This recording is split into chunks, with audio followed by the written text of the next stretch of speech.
దేవునికి మహిమ కలుగును గాక. మరి అనుదినము దేవుని వాక్యాన్ని వీక్షిస్తున్న మీ అందరికీ ప్రభు పేరట వందనాలు తెలియజేస్తున్నాను. మరి ఈ దినమున దేవుని యొక్క వాక్యమును, ఆయన వాగ్దానాన్ని మనము చదువుకొని మనము ఆ ప్రకారం నడుచుకొని మనం జీవిస్తాం. మరి ఈ దినమున ప్రభు మనతో మాట్లాడే మాటను మనం ధ్యానం చేద్దాం. కీర్తనల గ్రంథము 6వ అధ్యాయము 6వ వచనంలో మనం భయభక్తులు చదువుకుందాం. నేను మూలుగుచు అలసి ఉన్నాను, ప్రతి రాత్రియు కన్నీరు విడుచుచు నా పరుపు తేలా చేయుచున్నాను. నా కన్నీళ్ళ చేత నా పడక కొట్టుకొని పోవుచున్నది. చూడండి, భక్తుడైనటువంటి దావీదు గారు తన జీవితంలో ఎన్నో శ్రమలు, ఎన్నో కన్నీళ్ళు, దుఃఖము ఆయన వేధిస్తున్నప్పుడు, బాధిస్తున్నప్పుడు, ఆయనకి కలిగినప్పుడు, ఆయన రాత్రి పండుకునేటప్పుడు ఆయన కన్నీళ్లతో నా పడక కొట్టుకొని పోనట్లుగా నేడుస్తున్నాడు. చూడండి, దేవుడు దావీదు గారి జీవితంలో ఎన్నో అద్భుతాలు, ఆశ్చర్యకార్యాలు చేశాడు. తను మోయలేని భారాన్ని దేవుడు ఆయన్ను విడిపించుకుంటూ శ్రమల నుండి విడిపించాడు. అనేకమైన పోరాటాలను విడిపించాడు.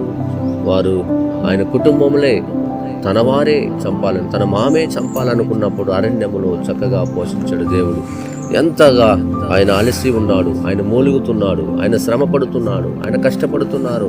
చూడండి, ఈ వాక్యం మనం చూసినప్పుడు ప్రతి రాత్రియు కన్నీళ్ళు ఇస్తున్నాడు. ప్రతి రాత్రి ఈరోజు చూడండి, మనకు బాధ కలిగినప్పుడు, మనకు సమస్య వచ్చినప్పుడు మన కన్నీళ్ళు కారుస్తుంది. ఆయన ప్రతి రాత్రి కూడా దేవునికి మొరపెడుతున్నాడు, ప్రార్థిస్తున్నాడు, కన్నీళ్ళతో ప్రార్థన చేస్తున్నాడు.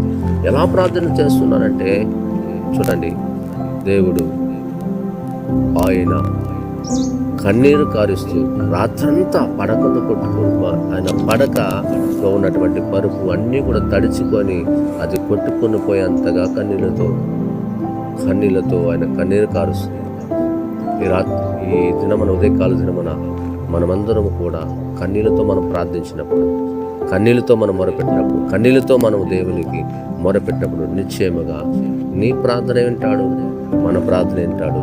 దావీదు గారు అలాగనే చేశారు. ఎవరికి చెప్పుకోవాలి, సమస్య వచ్చినప్పుడు పారిపోవాలి. ఎక్కడ కూడా ఆయన ఎవరికి కూడా ఆశ్రయించడు, కానీ అందరికంటే ముందుగా దేవుని ఆశ్రయించాడు. దేవుని ఆయన మొరపెట్టాడు దేవుని.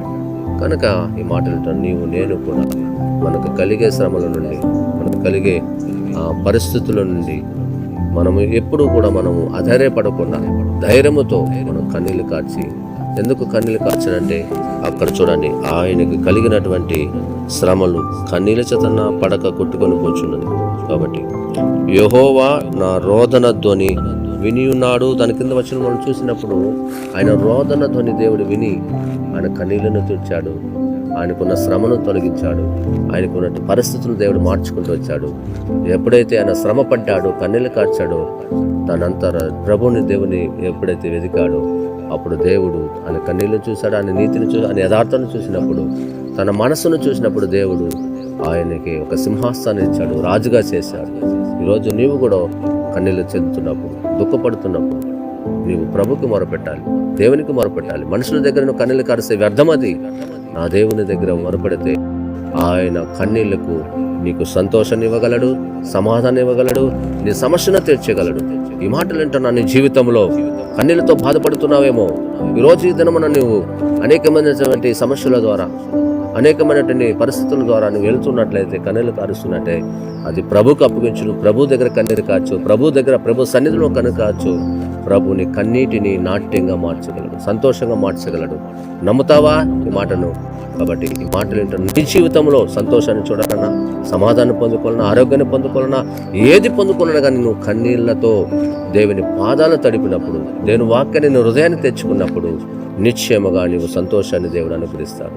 ఈ మాటలు నమ్మినట్లయితే కలిసి ప్రార్థన చేద్దాం. పరిశుద్ధుడా, మీకు స్తోత్రులైనా, ఇదిగో కన్నీళ్లతో ప్రార్థన చేసిన బాబు ప్రార్థన వింటా ఉన్నాయి. ఎన్నో కష్టము ఉన్నా, ఎన్నో అయా దావీదు గారి జీవితంలో నా తండ్రి మీరు చేసినట్టు శ్రమల నుండి, కన్నీళ్ళ నుండి, దుఃఖము నుండి అయాను పోరాడుతున్నటువంటి ప్రతి సమస్య నుండి విడిపించుకుంటూ వచ్చావు. ఆయన మొరపెట్టినటువంటి ఆ మొరను విని జవాబు దయచేసాం, సంతోషాన్ని దయచేసాం, నెమ్మదిని దయచేసాం. ఆయన స్వరాన్ని మీరు విన్నారు నాయన. ఆయన చిత్తాన్ని మీ చిత్త ప్రకారం నా తండ్రి ఈరోజు నా తండ్రి కన్నీళ్లు కారుస్తున్నటువంటి నీ ప్రియబిడ్డలు ఈ వాక్యం వింటున్న వారి జీవితాల్లో వారు వేటి విషయమైతే కన్నీళ్లు కారుస్తూ రోధిస్తున్నారో మూలుగుతున్నారో వారందరికీ కావలసినటువంటి నాయన సమాధానం జవాబును మీరు కలుగు చేయండి. ఈ వాక్యము ద్వారా వారందరూ కూడా బలపరచడానికి వేటి చేత తండ్రి కుటుంబంలో సమస్యలతో కన్నీరు కావచ్చు, అయా పిల్లల విషయంలో కన్నీరు కావచ్చు, అయా నా తండ్రి కుటుంబంలో ఉన్నటువంటి లేమి విషయంలో కన్నీరు కావచ్చు, ఉద్యోగ విషయంలో కన్నీరు కావచ్చు, నా తండ్రి నాయన అనారోగ్య విషయంలో కన్నీరు కావచ్చు, నీ బిడ్డలు గర్భఫలం లేకుండా కన్నీరు కావచ్చు, నా తండ్రి ఎన్నో సమస్యలు ఉన్న ప్రభా బిడ్డలకు కావాల్సినటువంటి ఆదరణ కలిగజేసి ఆ కన్నీళ్లతో మొరపెట్టినప్పుడు దానికి జవాబు సంతోషాన్ని సమాధానం జవాబును మీరు దయచేస్తారని నమ్మి విశ్వసించే బిడ్డలుగా ఈ దినమున ఈ వాక్యాన్ని విని ప్రభా అధైర్యపడకున్న ప్రభా విశ్వాసముతో కన్నీళ్లు కాచినప్పుడు మీరు సంతోషంగా సమాధానంగా ఇస్తారని నమ్మి విశ్వసించే బిడ్డలుగా ఈ దినమంతా కూడా ప్రభా నీ బిడ్డలు క్షేమంగా ఆరోగ్యకరంగా ఉంచి అయ్యా నీ బిడ్డలు కన్నీరు కాచే ప్రతి కన్నీటిని ప్రభా నీ బిడ్డలో దాచిపెడతానని వాక్యం సెలవిస్తుండగా నాయన నీ బిడ్డలు మొరపెట్టిన ప్రతి మొరను విని జవాబు దాయిచ్చమని యేసు నామములో అడుగుచున్నాము తండ్రి. ఆమేన్. God bless you.